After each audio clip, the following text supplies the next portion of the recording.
I'll come back to you.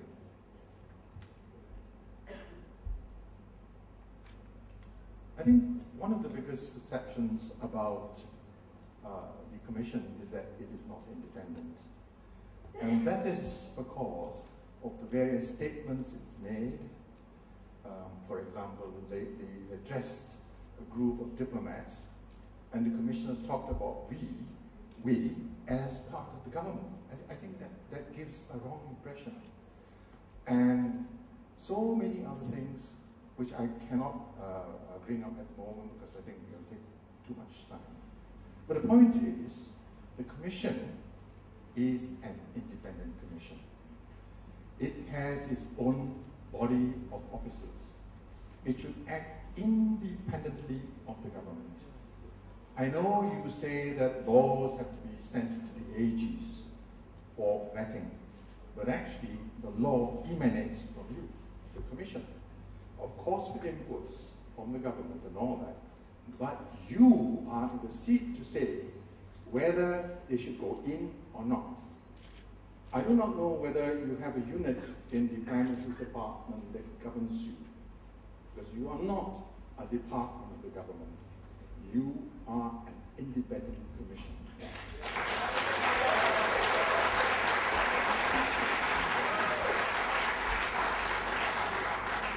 Thank you, Dr. Agora.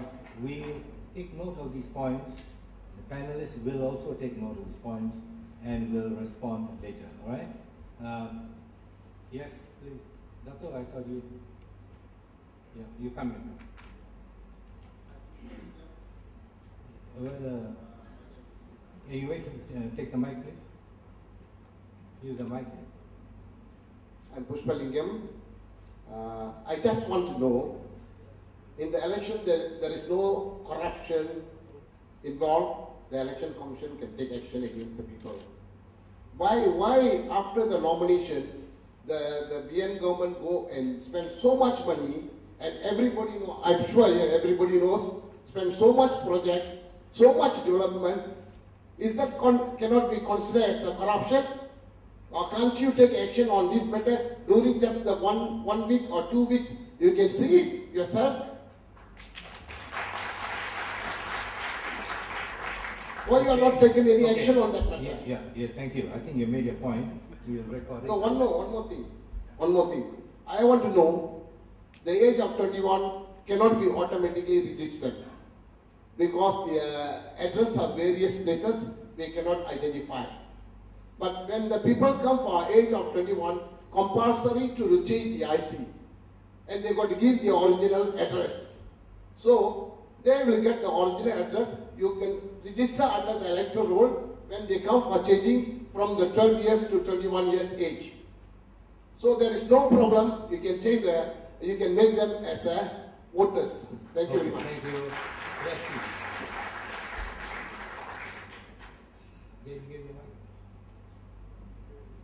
Is there another mic around so that the second one can be ready? Dr. Yeah, go ahead. First of all, I'd like to thank Proham for organizing this forum. However, I fail to see why... It would be nice if you all gave your names and sometimes... My name is He Tuan Chai. For the benefit of everybody. So thank you for organizing this. However, I don't see why Shafi Abdullah is here because 5 minutes into his talk, he lost me. It was quite clear where his inclinations lay. I have a few questions. One, I would like to ask one Ahmad Omar, 2 questions. One, why is it in this day and age, in this internet age, why does it take so long for a voter who has registered to be able to vote? Why is it not possible for him to vote the very next day? My second question is, shall I repeat the question? You got it? Okay. My second question is, if the EC is independent, why is it in the 2008 general election, when there was talk about the use of indelible ink, and the EC had sort of approved it at first, why did it decide to change its mind 3 days before the elections were called? And was it at the instruction of the cabinet? I have a question for Ambiga. Maybe you should try and stick to 2 and then we give others a chance. Okay. I allow it this time. Can do. You allow it, all right. Amiga, why do you say indelible ink is superior to the biometric system? Thank you. I think I'll have one more and then we'll start answering, okay? We'll start responding. Thank you, Tan Sri. My name is Taslim Muhammad Ibrahim. Assalamualaikum warahmatullahi wabarakatuh dan salam sejahtera. Mine might be slightly different from how it looks. I look at it purely from an Islamic perspective. Now I am asking Dato' Wirawan Ahmad Omar the question. The delineation exercises or gerrymandering which happened on after 2 or 3 elections, will he, Dato' Wira, answer as a Muslim, not as somebody subservient to somebody else? You answer to Allah in the hereafter, you and I know it. Okay?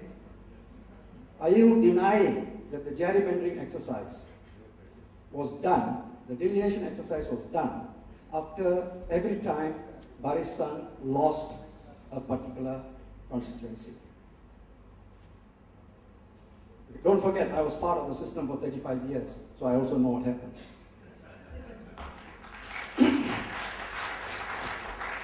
That's one. I now also suggested Dr. Wira, just like what Proham has said, set up another, Dr. Amiga, set up another forum to say that is Election Commission functioning as laid by Al-Quran and Hadith? From the Islamic perspective, is the Election Commission functioning? Because I tell you, talk about judiciary, it's not only elections law, Dato' Sri, not only elections judges. The entire judiciary's reputation is in the rut. Quote an ex-chief judge from India who passed away recently. He said, he was a judge for more than 40 years. He said, I must come to Malaysia to learn how to deliver so quick judgments with no basis. Okay? So, because I have already proven with authentic verses from the Quran and Hadith that Barisan government in Barisan national government in Perak is halal or haram based on Al-Quran and Hadith, and I have proven it is haram because none of the muftis, none of the Fatwa Council, the State Fatwa Council, and the muftis of the whole Fatwa Council have not responded to my arguments based on Quran and Hadith. So Dato' Wira, the ball is on your court. I would like to be there. I'm not an ulama. You see me, this is how I dress on a Friday, but I wear a songkok wherever I go, even to America. Went to America, okay? So that's my challenge and request. Let's prove that we are Muslims first and Malay second. I'm Muslim first and an Indian Muslim second. I don't acquire an identity which doesn't belong to me. Dato' Sri. Thank you. Thank you. Thank you. Now, on Mr. Key's point about Dato' Shafi, I'd like to say we invited him and we are glad he's here, to be fair to him. I think I'll stop here, or would you like? All right. Since you're a chairman of Bar Council, we got to give you something different. Thank you. There are some things I agree with what Dato' Sri Shafi said, some things I disagree. In terms of the best way to improve the system, Dato' Sri Shafi, it is actually outside the courtroom. And that's what this whole forum is about. To see how you can create a level playing field outside the courtroom.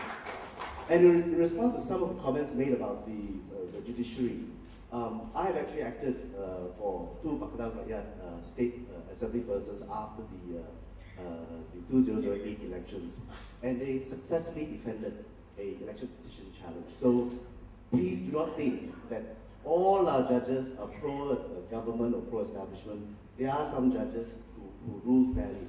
And so far as challenging election petition challenges are concerned, they're very technical, they're very procedural, which is why you are, in that sense, Sri Shafi, you're correct in saying that the case may fall either way in terms of challenges by way of election petition. That's what I want to say about the election petition challenges.